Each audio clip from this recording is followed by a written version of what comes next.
안녕하세요. 한류의 신과 해외 반응을 소개하는 한류 클래스 TV입니다.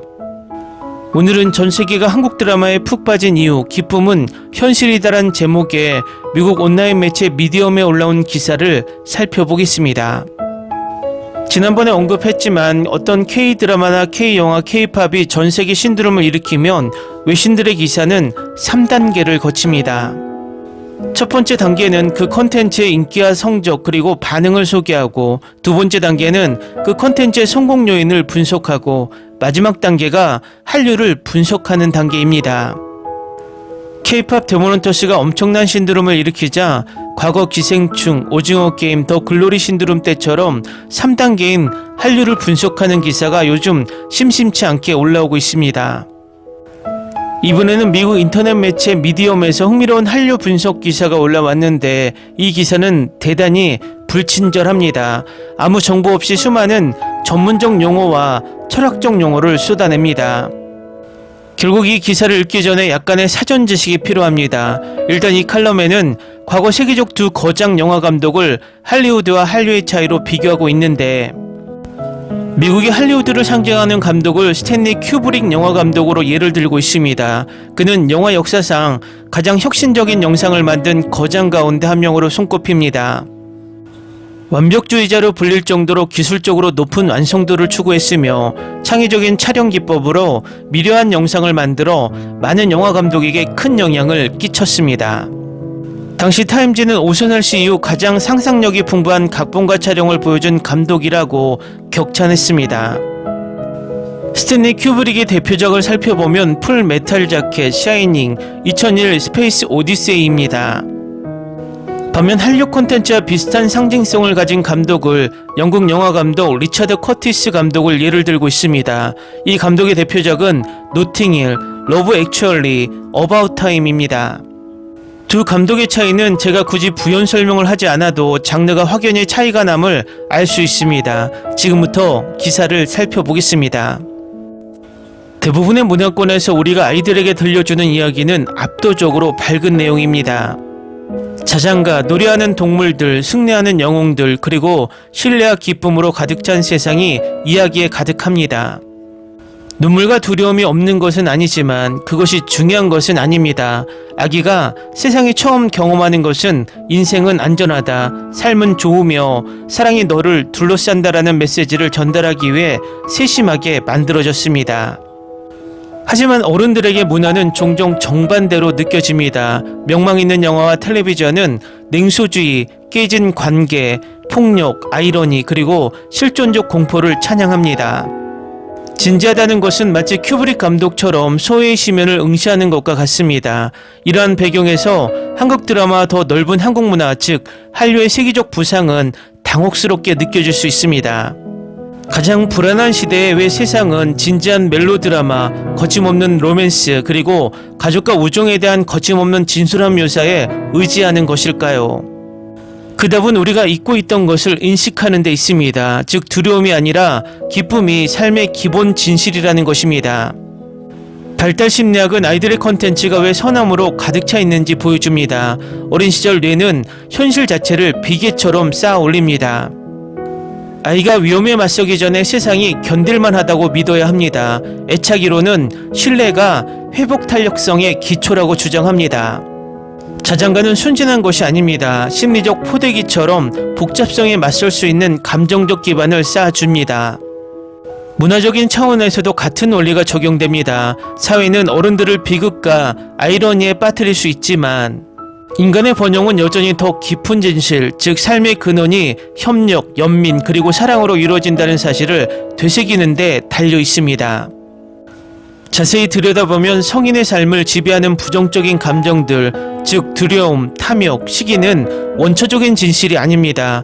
그것들은 현실의 기반에서 소외된 결과물입니다. 두려움은 우리가 신뢰에서 멀어졌을 때 번성하고, 탐욕은 우리가 충분함에서 멀어졌을 때 커집니다. 이 감정들은 서로 강화하지만 자연의 핵심이 아닌 사회적 복잡성에 의존하는 연약한 존재입니다. 이와 대조적으로 사랑과 협력은 삶의 구조적 필수 요소입니다. 어떤 가족, 공동체 또는 종도, 이것들 없이는 생존할 수 없습니다. 이것들은 일시적인 상태가 아니라 존재 방식입니다. 이런 의미에서 사랑은 존재론적입니다. 왜 아무것도 없는 것이 아니라 무엇인가가 존재하는가에 대한 질문입니다. 믿음은 사랑에 기반을 두는 것이지 그 반대가 아닙니다. 연민은 추상적인 이상주의가 아니라 상향식 필수 요소입니다. 이것이 바로 한국 드라마가 선사하는 것입니다. 한국 드라마의 감정 팔레트는 냉소주의가 아닌 진정성으로 가득 차 있습니다. 관계들은 어색하고 애틋하며 매우 진지합니다. 등장인물들은 부끄러움 없이 울고 아이러니 없이 사랑을 고백합니다. 가족과 공동체를 의미의 축으로 삼아 매달립니다. 비극이 들어닥친다 해도 사고, 배신, 불의 같은 것은 결코 이야기의 진실이 아닙니다. 악당은 존재하지만 그들은 왜곡된 존재일 뿐입니다. 근본적인 진실은 언제나 관계적 사랑이며 서사의 흐름은 회복을 향해 나아갑니다. 디자인 측면에서 한국 드라마는 아이들 콘텐츠의 UX를 반영합니다. 반복, 강조된 제스처 그리고 과장된 감정적 명확성을 활용합니다. 하지만 이는 단순함 그 자체가 아닙니다. 신뢰, 기쁨 그리고 연결이라는 본질을 상기시키기 위해 의도적이고 세련된 디자인이 적용된 것입니다.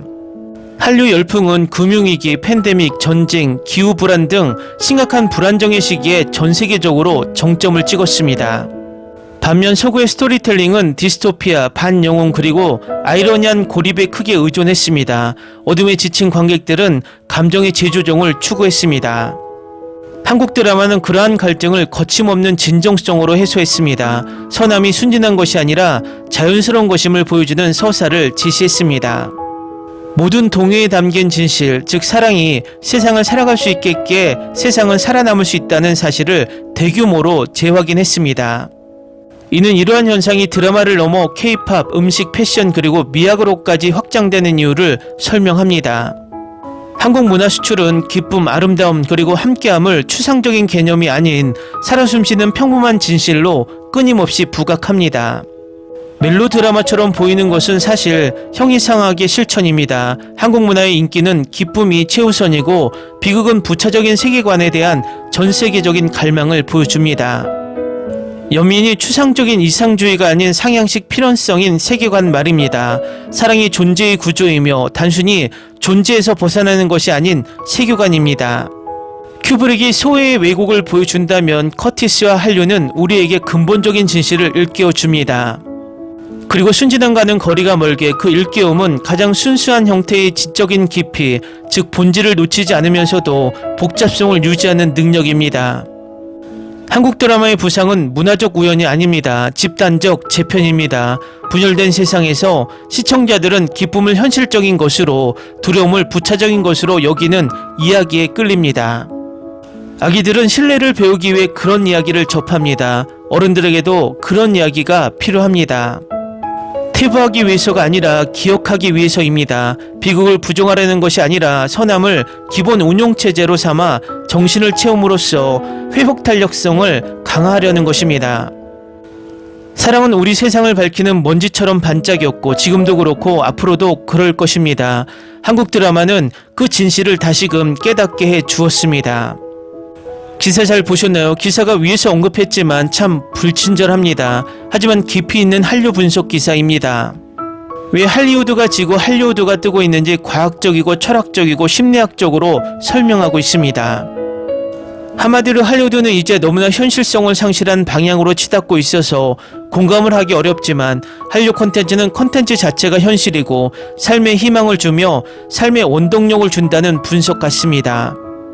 맞습니다. 할리우드 영화를 보면 계속해서 재탕 삼탕 우려먹으며 시청자를 자극하기 위해서 더 어렵고 더 심오해야 한다는 강박에 사로잡혀서 시즌을 처음부터 보지 않는 시청자에게 높은 장벽을 쌓아버렸습니다.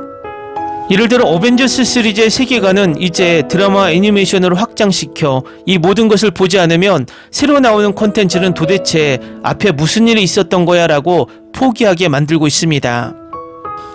하지만 K 콘텐츠는 넷플릭스가 손을 대기 전까지는 단일 시즌제로 확실하게 끝을 맺음으로써 해외 시청자로부터 그 차별성을 인정받았습니다.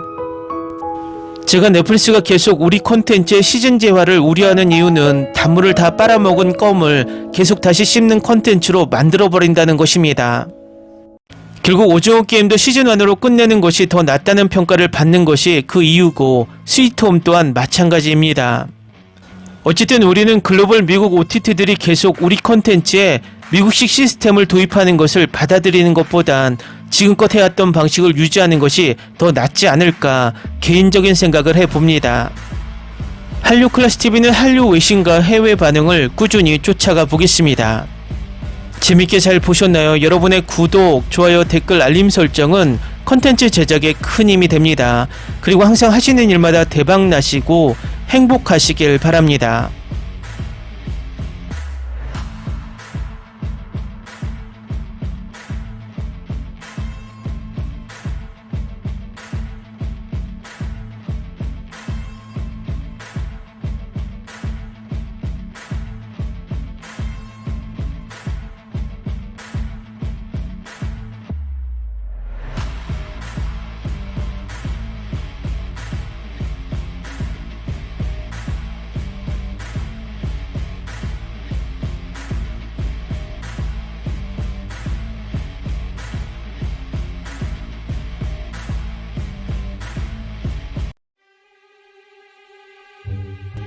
Ni se te ocurra.